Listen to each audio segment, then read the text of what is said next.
Então, olha só, Supremo, o Edson Fachin enviou ao Fux um pedido para sair da segunda turma, para ser, ser transferido para a primeira.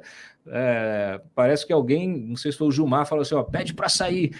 O Edson Fachin, a gente apurou aqui, o Renan apurou que ele está cansado de ouvir os ataques do Gilmar Mendes. Então ele resolveu ir embora, resolveu se mudar, vai para a primeira turma. Não tem muito o que fazer, é óbvio que depende da saída do Marco Aurélio Mello, que vai se aposentar agora em julho, então isso ainda vai levar um tempinho. Agora, ele deve permanecer como relator da Lava Jato e retornar à segunda turma quando necessário para julgar questões relativas à Lava Jato que ainda estejam em curso. O que importa é o seguinte, nós temos um julgamento que já está se encerrando, confirmando aqui, olha, notícia em primeira mão, o STF, então, a maioria aqui, 8-3, o plenário do Supremo confirmando a anulação das condenações de Lula na Lava Jato, que foi aquela liminar do Edson Fachin, que então está sendo confirmada pela maioria do Supremo. Diego, com isso, Lula reabilitado definitivamente para participar de 2022, não é isso? É isso, Claudio, é tudo que o Bolsonaro quer. Ele pode até esboçar alguma reação contrária, mas o que o Bolsonaro quer é o Lula e o que o Lula quer é o Bolsonaro. Eles se retroalimentam aqui, já está virando clichê dizer isso, não preciso ficar me repetindo.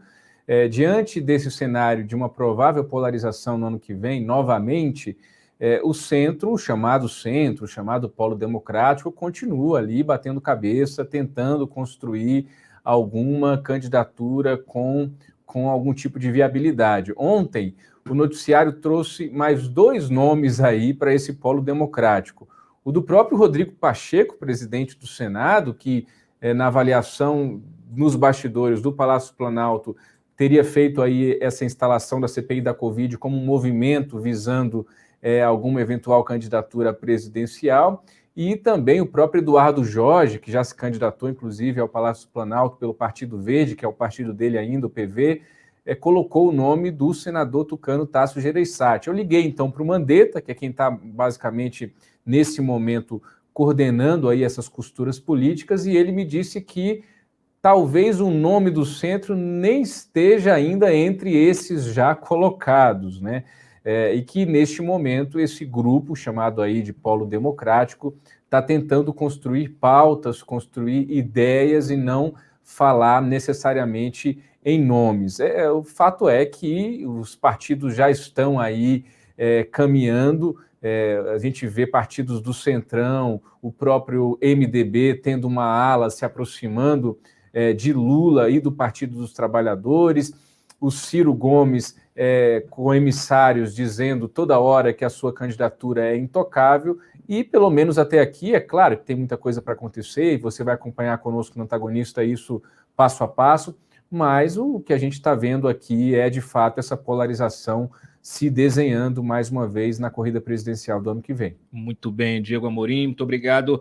Então foram 8-3, votaram a favor da anulação o próprio Fachin, Alexandre de Moraes, Rosa Weber, Dias Toffoli, Gilmar Mendes, Ricardo Lewandowski, Carmen Lúcia e Luiz Roberto Barroso. Contra a anulação, votaram Cássio Marques, Marco Aurélio Mello e Luiz Fux. A maioria considerou que as vantagens indevidas, a propina recebida pelo ex-presidente da OAS, recebidas pelo ex-presidente das empreiteiras OAS e Odebrecht, referentes às reformas do triplex do Guarujá e do Sítio de Atibaia, não tinham relação direta e exclusiva com contratos das empreiteiras com a Petrobras. Tá? Não, eram com outra coisa, provavelmente alguma, enfim.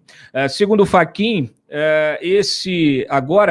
houve aqui uma discussão dentro desta votação, que o Alexandre de Moraes propôs que os casos sejam remetidos para a Justiça Federal em São Paulo e não para a Justiça Federal no Distrito Federal, como gostaria, como queria, como decidiu o Edson Fachin. Isso ainda vai ficar ainda para uma segunda decisão. Outra questão que também está sendo debatida pelo Supremo ainda é se o Supremo vai referendar a suspeição do Moro, tá? Já julgada na segunda turma, né? Se a maioria seguir o entendimento do Fachin de perda de objeto da suspeição, uma vez que a 13ª foi considerada incompetente no caso do Lula, né? Você não pode ser suspeito dentro de um processo que você não é competente para julgá-lo, né? Então, essa contradição que está aí realmente agora na ordem do dia do Supremo, e dependendo disso, você pode ter um efeito limitado dessa decisão do Fachin, que era o que ele esperava, anulando a suspeição do Moro. Então, a suspeição